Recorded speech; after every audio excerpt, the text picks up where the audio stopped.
sé si a ustedes, pero a mí las voces de los niños y de las niñas me dan una inmensa paz.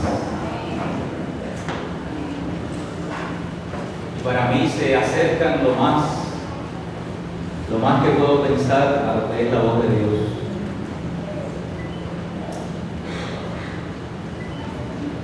Por eso hay que escuchar la voz de nuestros niños y niñas. Esta mañana comparto con ustedes algunos pensamientos desde mi corazón y espero no extenderme en compartirlos porque queremos reconocer a todas las madres que nos acompañan en esta mañana. Pero siempre estos días son días de pensar sobre muchas cosas y siempre también la palabra de Dios nos ayuda en esos pensamientos a ampliar esas ideas. Y si usted supiera que en esta semana he estado pensando sobre Isla de Cabra, porque resulta ser que Isla de Cabra es el lugar, y fue el lugar casi predilecto de las familias puertorriqueñas del área metropolitana y de otras áreas de Puerto Rico por mucho tiempo. En Isla de Cabra yo creo que llegué a celebrar algún Día de las Madres por la tarde. Recuerdo los calderos de arroz. ¿Cómo van a faltar los calderos de arroz? Recuerdo la comida, recuerdo la familia, recuerdo las mesas, recuerdo el compartir. En Isla de Cabra le celebramos el cumpleaños a unas cuantas personas que yo conozco. Y recuerdo el bizcocho y las carreras por aquellos predios del lugar. En Isla de Cabra se celebraron unas cuantas giras de la iglesia donde yo fui parte. Por no decir casi todas las giras, pero unas cuantas. Fuimos a Isla de Cabra y allí también compartimos. Así que Isla de Cabra tiene como para mí como un sabor a familia, como un sabor a cultura puertorriqueña, como un sabor, una mezcla de esa salitre del lugar y del paisaje del Morro y de San Juan, pero a la misma vez con las voces de mis familiares, de mis amigos. Y hace mucho tiempo que yo no iba a Isla de Cabra. Y después de mucho tiempo, un día que fui me di cuenta que algo había cambiado en el lugar. Y cuando me di cuenta lo que había cambiado es que había mar donde no lo había cuando yo iba, cuando era más niño. O sea que el mar ha cubierto una parte de Isla de Cabra donde yo recuerdo que había una cancha de baloncesto, que de hecho la cancha ya no está ahí, y donde uno de alguna manera corría y compartía por aquel lugar. Y resulta ser que hay dos cosas que se han dado con el tiempo y que yo, como no había ido, no me había dado cuenta. Una cosa que se llama la erosión, ¿verdad? Donde poco a poco la costa va desgastando también ciertas orillas de nuestro territorio, ¿verdad? El agua que va y viene, que va y viene. Y para evitar el asunto de la erosión hicieron una gran muralla ahora en ese lado que da hacia el mar abierto, me imagino, para proteger que no siga erosionando la tierra del lado de Isla Cabra. Pero también el nivel del mar en los muchos últimos años ha subido y ha tapado también gran parte de ese lado derecho, de ese lugar de tantas memorias que llamamos Isla de Cabra. Y pensando en eso, pensaba yo en esta semana que en lo relacionado a la vida de comunidad, a la vida de familia, yo creo que también hay un efecto de erosión Hay cosas también que poco a poco y paulatinamente van desapareciendo y que nos vamos acostumbrando a que ya no están, y nos vamos acostumbrando a escenarios nuevos en lo que tiene que ver con la vida de familia. Lo que había allí en Isla Cabra se perdió para siempre porque está cubierto por el mar y está allí debajo del agua. Es irrecuperable y hay que conformarse, en mi caso, con recordar cómo era. Y me parece que hay asuntos importantes en la vida nuestra que sentimos que se nos han ido erosionando, que se han ido desgastando y que han ido desapareciendo lenta y paulatinamente. Cosas de nuestra convivencia cotidiana, cosas de nuestra vida diaria como gente, como pueblo de Dios. Yo no sé ustedes, pero a mí me parece que se ha ido erosionando la integridad. Eso parece como una palabra del pasado. Se ha ido erosionando lo honesto. Se ha ido erosionando el respeto por la vida en todas sus manifestaciones. Se ha ido de alguna manera desapareciendo la lealtad y otras cosas importantes.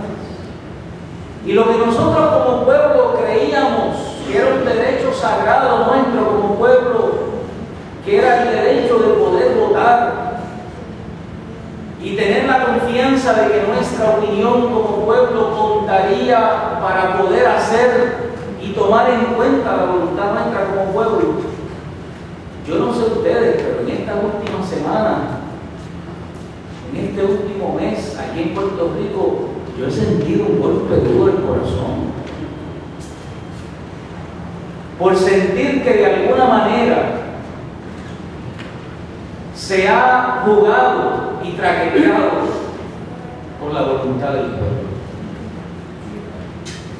Y cuando uno abre los ojos, le pasa a uno como cuando me pasó a mí cuando llegué a la Cabra, que de momento me di cuenta que cosas que habían ya no están.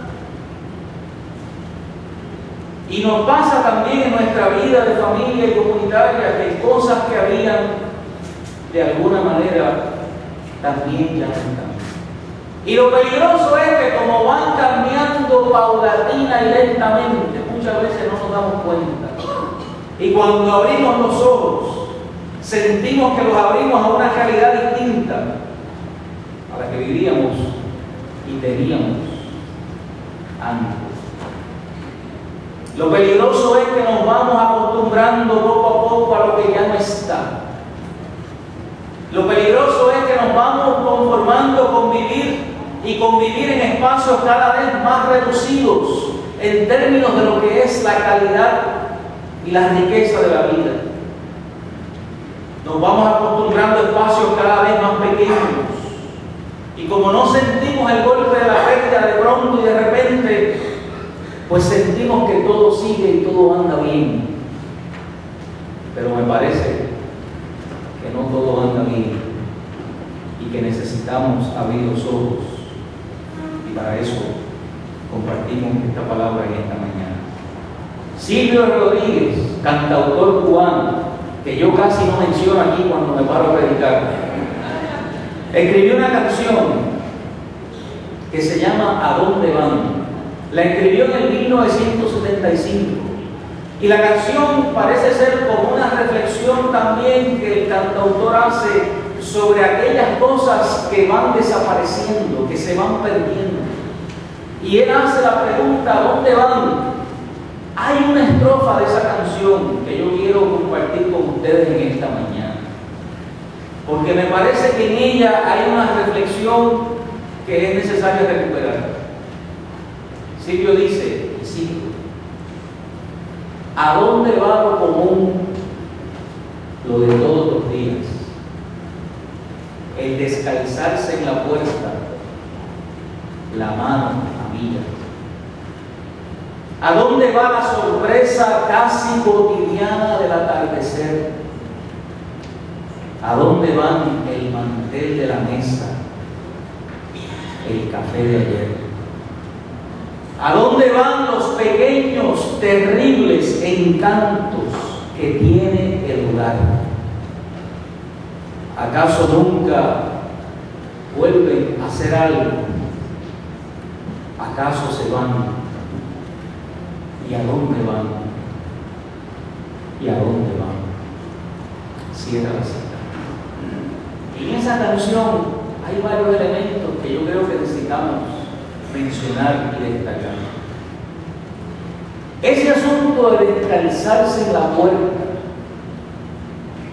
la mano amiga, ese entendimiento y comprensión de entender que el hogar, que la casa, que la familia es un lugar y un terreno sagrado. La costumbre de descalzarse en la puerta al entrar a una casa es una costumbre que viene de otros lugares y otras partes del mundo. Pero entre otras cosas hay un entendimiento de que la gente dejaba sus zapatos en la puerta, porque con mucha probabilidad de haber caminado los caminos de la vida y de haber llegado a ese lugar, en sus zapatos pudieran estar trayendo cosas negativas, terribles, que pudieran contaminar y afectar y hacer daño a ese hogar, a esa familia. Por lo tanto, todo lo peligroso y lo contaminante se deja fuera en la puerta, en los zapatos, obviamente para entrar en un estado de paz espiritual, de quietud, y para poder contribuir a esa experiencia de paz y de quietud y de reconocimiento a ese espacio sagrado de la familia y de la casa. ¿Cuándo dejamos y perdimos ese asunto de que la casa es un lugar sagrado? Y no estoy hablando sagrado porque está despegado de la realidad. Estoy hablando de sagrado porque es el espacio donde se puede vivir, como dice Hernando Bosch, lo radicalmente humano, donde se construye desde ahí la posibilidad del amor, de los vínculos y de las relaciones afectivas. Porque es el lugar donde se construye y se busca el bien común de aquellos que están bajo esa morada. ¿A dónde va ese entendimiento? ¿A dónde ha ido a parar? De que la casa es un terreno, es un lugar sagrado. Mi mamá me decía algo cuando chiquito que yo no entendía y me daba coraje cuando me lo decía. Me decía, cuando tú vayas a la casa de un amigo tuyo, no abras la nevera, ni tampoco te estés metiendo en los cuartos. Yo soy de esa crianza, de los que no pueden abrir las neveras en la casa de los demás. ¿Cuántos son de esa crianza aquí? Muchos más de lo que yo pensé. Pueden bajar su mano. Les confieso que me da un coraje, porque para colmo le hacía caso. Entonces, principalmente cuando veía a la gente transitar por la cocina y ver las cosas saliendo y entrando, y yo ahí agarrándome las ganas también, asomarme para ver qué había. Pero usted sabe qué, yo lo entendí después. No lo aprendí en la escuela, lo aprendí en mi casa. Que hay que respetar los espacios de la vida de otros. Y que en ese sentido el hogar es un terreno sagrado, donde uno tiene que tener sentido de reverencia ante la vida de otros, ante lo que al interior se construye y se hace. Y que uno tiene que vivir con ese sentido de respeto hacia los espacios y la vida de las demás personas. Lo otro que dice Silvio en esa canción es: ¿a dónde va la sorpresa casi cotidiana del atardecer? Ese asunto de que el hogar y la casa es un lugar donde yo me reencuentro continuamente con el amor. Es el lugar donde me reencuentro continuamente con el amor. Porque uno sabe que cansado del camino, como dice el cántico. Y uno sabe que después de haber recibido en ese camino golpes y experiencias duras, uno sabe que cuando uno regresa a la casa, es el lugar donde uno tiene siempre la oportunidad de reencontrarse con el amor. Y debe ser el lugar donde uno se reencuentra con el amor. Nunca se me olvida haber escuchado el testimonio de una mujer frente a la muerte de un ser querido, su padre, decir que después de ella haber pasado por una experiencia terrible de divorcio, contencioso, angustioso, ella recuerda un día haber estado sumamente cargada por todo ese dolor y sufrimiento, y que recuerda haber llegado a la casa de su mamá, a su casa, de su madre y de su padre, y que lo único, sabiendo su papá y su mamá y su familia que había estado pasando por ese trago duro y amargo, cuando entró a la casa le dijeron: recuéstate ahí en el sofá. Y ella cuenta y narra y dice que cuando se acostó en aquel lugar y se sintió que estaba en su casa,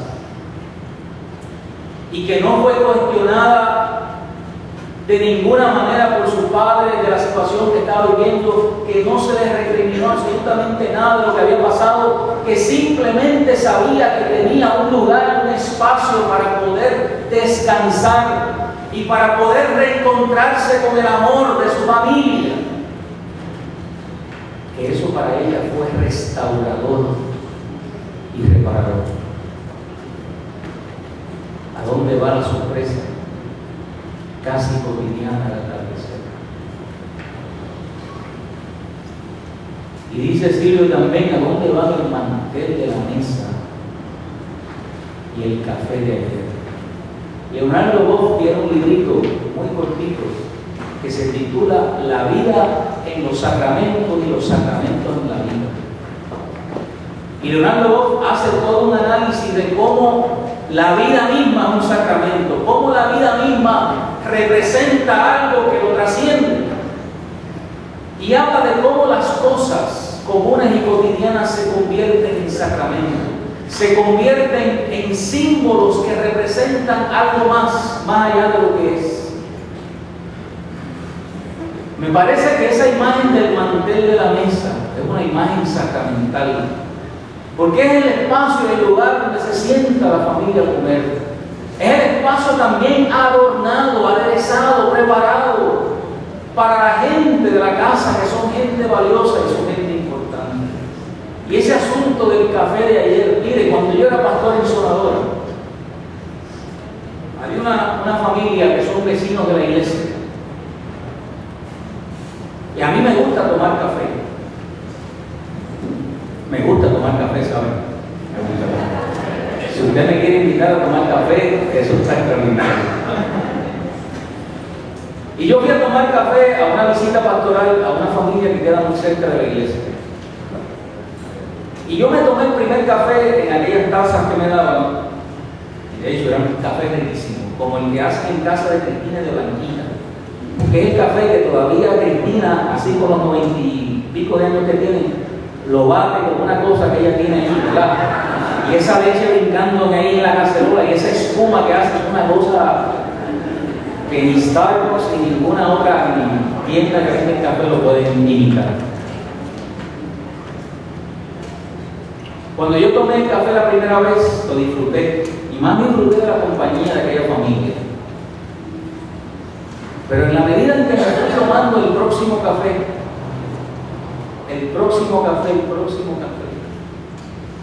yo descubrí que aquello era más que un café, que aquella casa era un lugar de encuentro.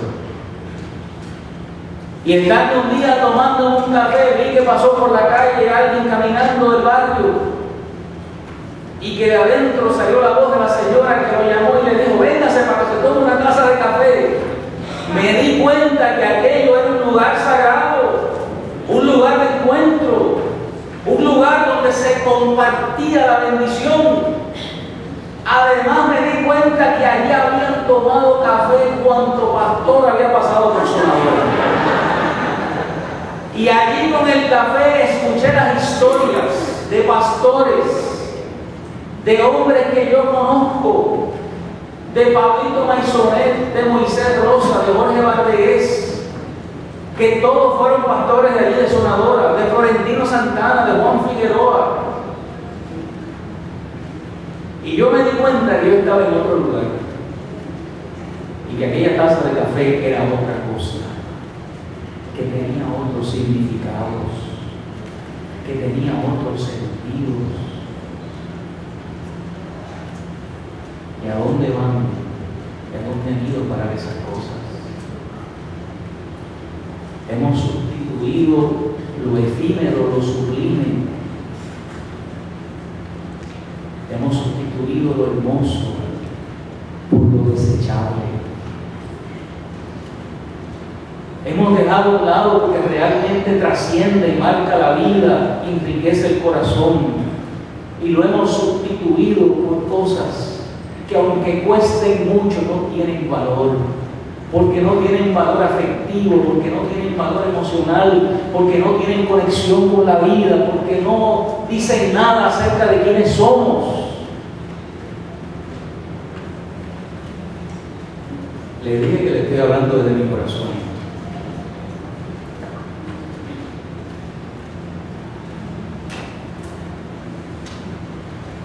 Me parece que necesitamos rescatar el hecho de que nuestras casas, nuestras familias son espacios sagrados. Tenemos que rescatar esa dimensión sacramental de la vida y darnos cuenta que lo santo no solamente está en el templo, lo santo también está en el hogar.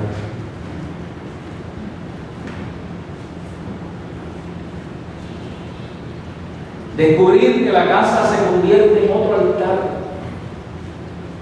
altar donde está y se manifiesta la gracia y el amor de Dios. Y que la vida de las personas con quienes convivimos es también un altar donde mora la gracia y la presencia de Dios. Es el altar de la persona, es el altar de la familia. Es ese lugar donde también debemos procurar que se manifieste el don de esa gracia y del amor de Dios. Y yo creo con todo mi corazón, porque fue mi experiencia de vida, que muchas madres son artífices y artesanas de lo sagrado en la construcción de la vida en lo cotidiano. Yo lo comparto como un testimonio. Mi mamá fue artesana y constructora de lo sagrado, del tejido de lo sagrado en mi casa. No estoy diciendo que mi mamá fue perfecta, porque no lo fue. No estoy diciendo que no se equivocó, porque se equivocó muchas veces. Pero yo, cuando regreso frente a ella, donde quiera que ella esté, yo siento que estoy en casa. Y cuando yo estaba enfermo, con solamente que me tocara, para mí era salud, era fortaleza y vitalidad. Y mira que peleé mucho con ella, pero ese vínculo y ese tejido de lo sagrado, eso está intacto. Por eso me encanta ver el salmista y escucharlo cuando dice, en el texto que leímos en esta mañana: Dios mío, tú fuiste quien me formó en el vientre de mi madre. Tú fuiste quien formó cada parte de mi cuerpo. Y mire lo que dice después: soy una creación maravillosa y por eso te doy gracias. Todo lo que haces es maravilloso. De eso estoy bien seguro. Hay quienes necesitan levantarse todas las mañanas y leer ese versículo bíblico. Particularmente la que dice: soy una creación maravillosa tuya. Que cada día usted se pueda recordar que usted es una creación maravillosa de Dios. Y que ese tejido de la vida, que esa fibra del amor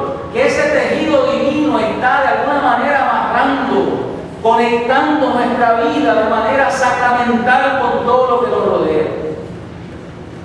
Y que tenemos siempre la oportunidad y la posibilidad de vivir eso desde nuestras casas.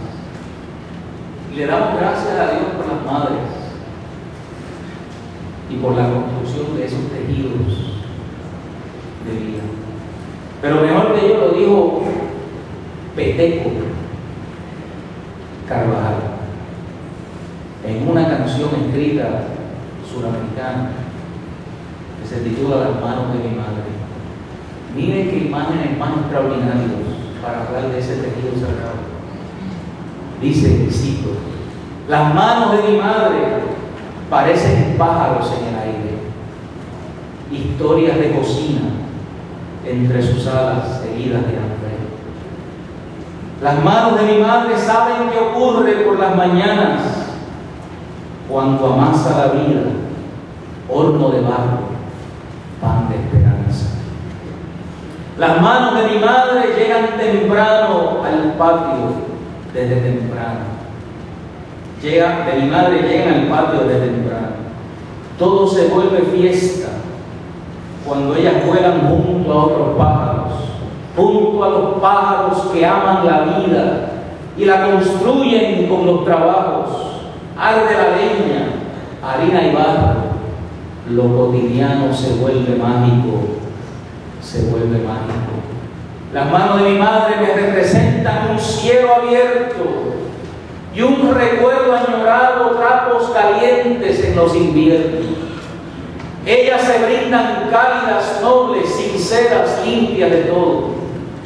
¿Cómo serán las manos del que las mueve gracias al odio? Cierro la cita. Lo cotidiano se vuelve sagrado, se vuelve extraordinario, se vuelve maravilloso. Termino diciendo esto, hermanos y hermanas. Necesitamos recuperar la dimensión de lo sagrado en nuestro entorno y nuestro espacio familiar. Y eso es algo que hay que construir. Y eso es algo que hay que trabajarlo. Y es un tejido que necesita tenerse un diseño, un pensamiento para poderlo construir. Y por eso me parece que un modelo extraordinario para ello lo es Ana, mujer estéril de Primera de Samuel, que no podía tener hijos. Y le oró al Señor para que el Señor le concediera un hijo. Y finalmente Dios le concede a Ana que tenga lo que ella le había pedido. Pero mira lo que hace Ana. Y mira cómo Ana va a construir ese tejido de lo sagrado en la vida de ella, de su casa y de su hijo. Y Ana dice, y dice el texto, Ana se quedó con su hijo y lo cuidó hasta que el niño comenzó a comer solo. Fue entonces cuando Ana lo llevó al santuario. Fíjense, para construir lo sagrado hay que tener vinculación y conexión con lo sagrado. Hay que tener referentes de lo sagrado, de lo sublime, de lo hermoso. También llevó como ofrenda a un novillo de 3 años, vino 20 kilos de harina. Después de presentar en el altar al novillo, Ana y su esposo le entregaron al niño al sacerdote Elí. Y Ana le dijo: Señor mío, hace tiempo que yo estuve aquí orando a Dios. Yo le pedí a este niño, Él me lo concedió. Por eso ahora se lo entrego para que le sirva todos los días de su vida. Y todos ellos adoraron a Dios.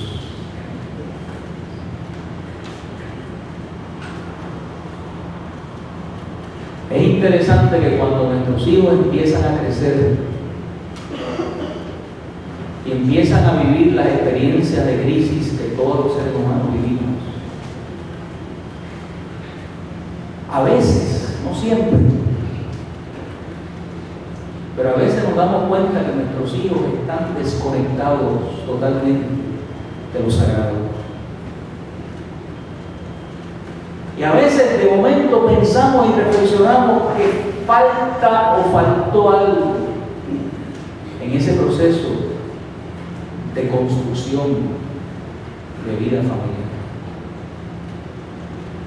Y cuando a veces miramos nos damos cuenta que faltó lo que Ana hizo con su hijo,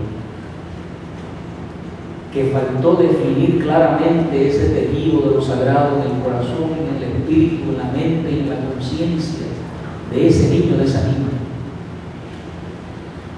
para que eventualmente eso le sirviera de referente, de apoyo para su vida y su crecimiento. Yo les exhorto, les invito a todas las madres que están aquí, que todavía están en edad de criar a sus hijos y a sus hijas, que ya no han pasado y cruzado esa frontera donde ya están fuera de sus manos, ¿verdad? Porque esa es otra etapa y de esa podemos hablar otro día, donde todavía están bajo la cobertura de sus manos, de su cuidado. Asegúrese de construir ese tejido. Asegúrese de mantener viva esa imagen de que ellos son lo que dice el salmista, una creación maravillosa por el cual usted le debe de dar gracias a Dios todos los días, de la misma forma que ellos y ellas le dan gracias a Dios por ustedes. Asegúrese bien de hacer eso. Y eso no solamente se construye haciendo una oración cada noche antes de acostarse. Necesita y requiere más que eso. Necesita de una inversión mayor de esfuerzo, de tiempo y de conciencia. ¿Usted sabe por qué? Porque los tejidos de la muerte, porque los discursos que hacen precisamente lo contrario, que es destruir, que es separar, que es mentir, que es engañar, esos están así y están por todos lados. Y yo no estoy aquí metiéndole miedo a ustedes, estoy diciendo que eso está en el ambiente y eso lo escuchan nuestros hijos y nuestras hijas. Eso lo conectan en las redes sociales, que no estoy tampoco diciendo que sea malo las redes, pero algunos usos de ellas pueden ser adversas. Y cuando usted abre los ojos, otro tejido se ha construido sobre ese corazón, sobre esa mente y sobre ese espíritu, que no es el que tú posiblemente quisiste y soñaste. Y cuando abre los ojos nos pasa como isla de cabra. ¿A dónde se fue la cosa? ¿A dónde va los comundos todos los días? El descansarse en la puerta, la mano amiga. ¿A dónde va la sorpresa casi cotidiana del atardecer? ¿A dónde va en el mantel de la mesa el café de Dios?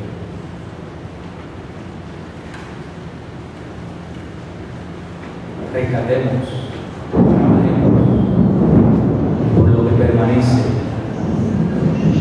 por lo sublime, por lo bello, por lo hermoso, y trabajemos para ese tejido de vida y de esperanza en la vida de nuestra familia, de nuestros hijos y de nuestras hijas. He dicho amén. Cierre sus ojos y ore conmigo.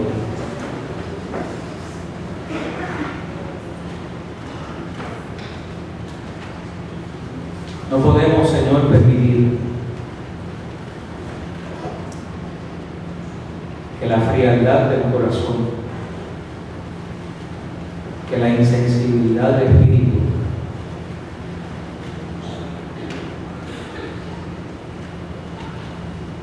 que la violencia nos sigan robando el terreno donde debe estar tú. No podemos permitir que se sigan tejiendo diseños de muerte.